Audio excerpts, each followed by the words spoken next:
Buongiorno, ben trovati. Dunque, oggi è il 7 gennaio, abbiamo tante cose di cui parlare, ovviamente i giornali, che cosa hanno in prima, le prime pagine, le prime 6, 7, 8 pagine, tutto quello che è successo ieri sera, ieri pomeriggio negli Stati Uniti, ma insomma abbiamo molti temi, c'è da discutere dei colori, quindi adesso che cosa cambia da domani, perché ovviamente non è che arrivano oggi le novità, come avevamo già anticipato, arriveranno domani, quindi domani scopriremo che colori siamo. Poi le siringhe in ritardo, sbagliate, questo l'avevamo già detto, ma oggi c'è qualche dettaglio in più. Il fronte dei contagi, le vittime, a nord-est un record che è nei numeri, il Friuli Venezia Giulia con il bonus vacanze, adesso guardiamo anche i vaccini, l'ultimo aggiornamento.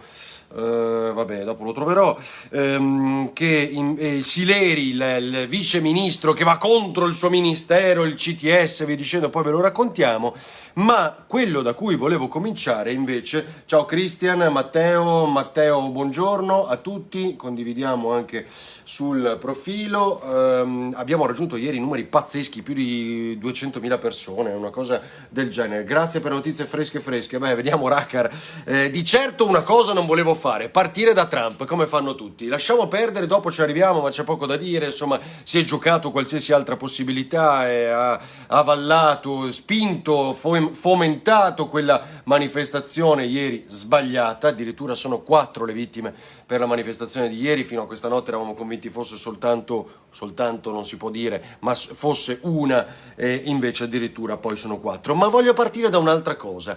Oggi, se vi ricordate il gioco dell'oca di cui tante volte abbiamo parlato in questi giorni, che colore siamo?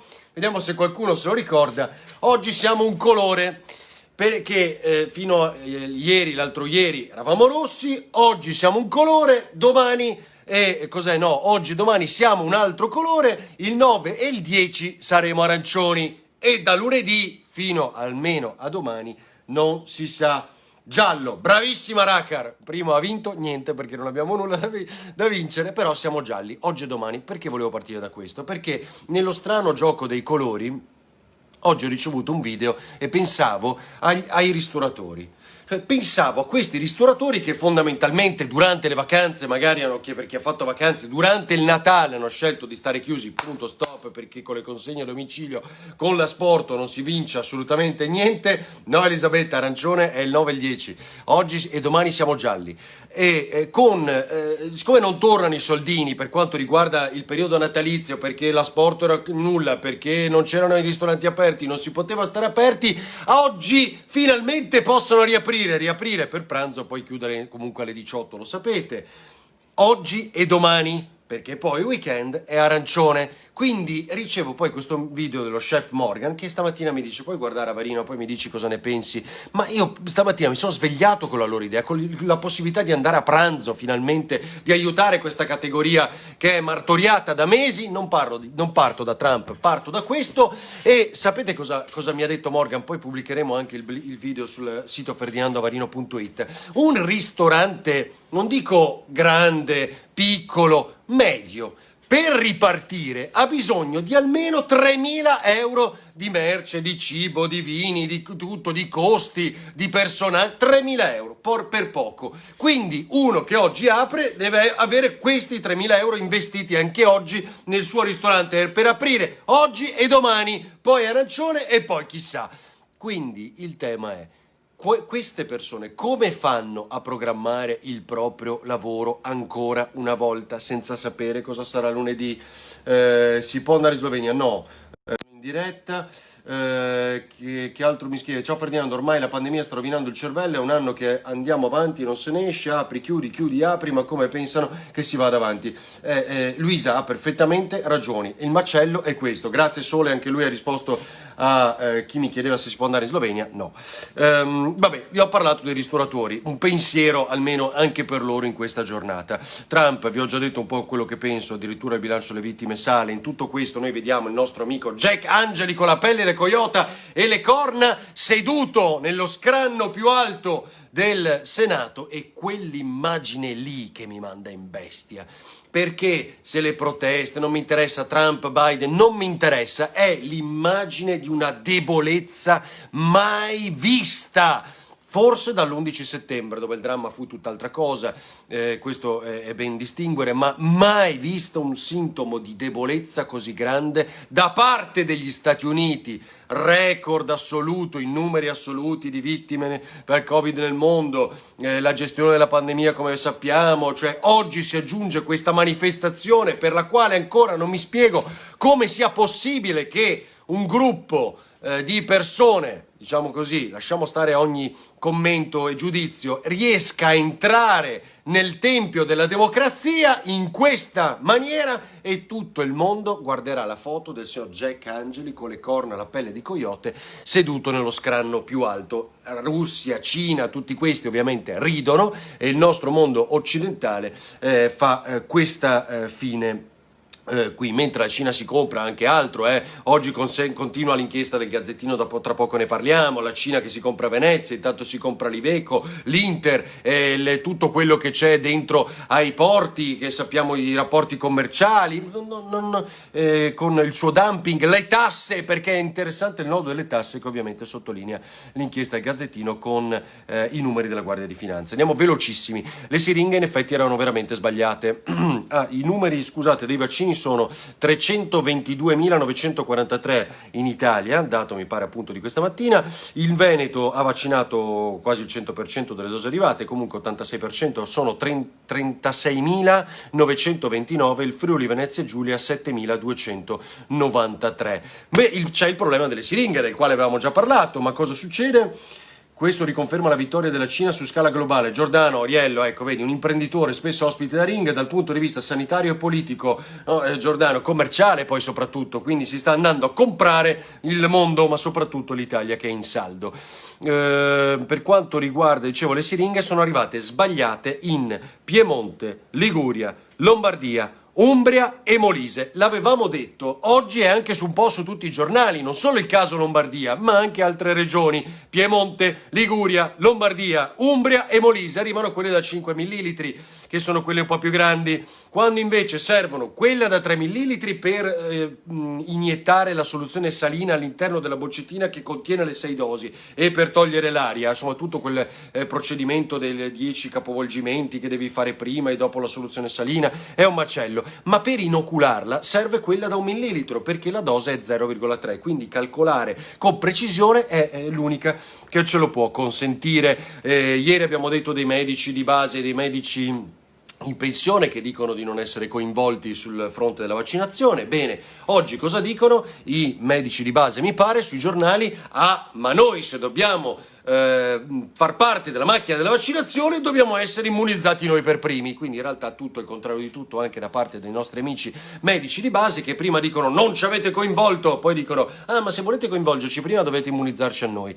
E dei 15.000 famosi medici nel famoso bando di Arcuri e per le nuove assunzioni, perché devono andare in tutte le regioni a lavorare e somministrare il vaccino, 15.000 medici, 4.000 infermieri, ebbene 1.200 sono destinati al Veneto, 300 al Friuli Venezia Giulia. Sono 5 o 6 agenzie che gestiscono queste assunzioni, queste Avarino Day oggi con chi mi incazzo? No Diego, no, cerchiamo di stare calmi perché non dobbiamo arrabbiarci, ma il problema è che questi medici o infermieri arriveranno a fine gennaio, minimo oggi, che cos'è? Abbiamo detto il 7 gennaio, con calma, mentre noi stiamo vaccinando a rilento, anche se siamo i secondi in Europa, ma non è una novità, siamo i secondi in Europa dall'inizio, dal 27 dicembre, dal vaccino day. Non è che siamo diventati i primi, abbiamo superato la Germania, siamo sempre secondi e comunque si va a rilento e aspettiamo con calma fine gennaio, quando finiremo questo contratto ai medici, agli infermieri che arriveranno a supporto, mentre intanto si fa con i dipendenti della regione. A proposito, la famosa polemica, ieri poi mi sono dimenticato, Carlo Santucci, il medico eroe, che quest'estate un giovane medico non veneto che aveva salvato sul treno la persona che aveva un malore, diventato il medico eroe, lo hanno assunto in Regione Veneto, insomma lavora al pronto soccorso di Campo San Piero nell'Alta Padovana. Come detto l'altro giorno, da tempo bombarda, dopo essere stato premiato anche da Mattarella, aver partecipato alla conferenza stampa di Zaia, oggi alle 12.30 vedremo cosa dice Zaia dei colori, degli scenari, insomma ha cominciato a bombardare l'approccio Zaia, Lanzarin, della Lanzarin dice che è un, cos'è, che è un traduttrice e oggi è assessore alla sanità, insomma, con anche una certa veemenza sui social. Bene, sapete che queste sue dichiarazioni riprese dai giornali, doveva essere ospite a Ringa ma ha scelto di evitare di lasciare nuove dichiarazioni martedì sera, mi dispiace. Carlo Santucci che fa?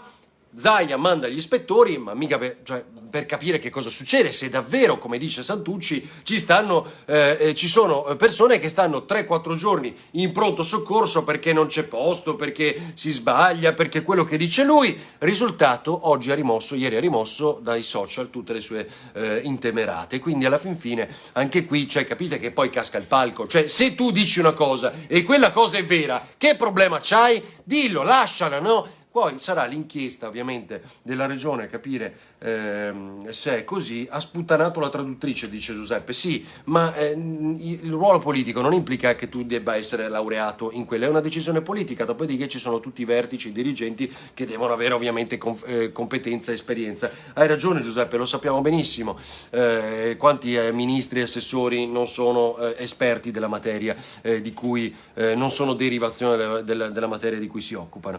Allora, sul rimpasto cosa vi devo dire? La solita cosa, la solita manfrina. Addirittura Conte è pronto ad accettare tutto. Conte è pronto ad accettare tutto, alla fin fine a Renzi non basta, quindi il rimpasto, adesso forse allora il Conte Ter, perché Renzi cosa vuole? Che Conte salga al colle, si dimetta e poi eventualmente scatta il Conte Ter. Questo vuole Renzi di Conte. Sul fronte, dunque, Carlo Santucci vi ho detto rimpasto, i dati, ecco, i dati dei morti sono 5.000 vittime in 3 mesi in Veneto, quadruplicati in Friuli Venezia Giulia invece per la seconda ondata. Sono 20 persone morte sotto i 40 anni in Veneto, 50 tra i 50 e i 54 anni, 100 persone morte tra i 55 e i 60 anni, delle più di 7.000 vittime, 20 persone sotto i 40 anni. Questi sono i dati che oggi trovate sui giornali e che è vero che danno un disastro della seconda ondata, in particolar modo gli ultimi mesi rispetto alla prima ondata. Da quanto tempo diciamo che siamo in queste condizioni? Stasera avremo a Ring su Tele4 alle 21 il presidente del Friuli Venezia Giulia Massimiliano Federica, poi tutto il resto, un'esclusiva con Giuseppe Conte, ospite di Ring, e domani sera invece il sindaco di Trieste Roberto Di Piazza. Volevo dirvi ancora, Friuli Venezia Giulia pensa a un bonus vacanze in regione per chi fa le vacanze in regione tra gli 80 e i 320 euro per famiglia. Oggi interviene Berlusconi sul Corriere con una lettera dicendo che cosa? Che guardate, noi abbiamo la presidenza di turno in quest'anno del G20, tutti pensano che sia fuffa questa cosa qui, ma lo è nel momento in cui non hai un paese a guida forte. Guardate un po' perché mi viene in mente l'Italia di questo momento. E è un passaggio fondamentale in un paese con un governo forte e che viene ascoltato, perché quest'anno avremo per esempio il G20 ospitato anche a Venezia, il G20 dell'economia. Credo di avervi detto un po' tutto, anche perché suonano, devo andare a vedere chi c'è. Ci vediamo stasera a Ring. Quello che mi interessava è il dato della Guardia di Finanza di Venezia oggi sul Gazzettino, ancora una volta, dal punto di vista erariale. 31 gennaio 2019, la Guardia di Finanza su 10.214 codici fiscali di imprenditori cinesi iscritti a ruolo per oltre 900 milioni di euro, sono stati versati solo 33 milioni di euro, mentre risultano trasferiti all'estero quasi 570 milioni. Vendiamo alla Cina e i soldi manco li vediamo. Ciao a tutti, ci vediamo stasera a Ring.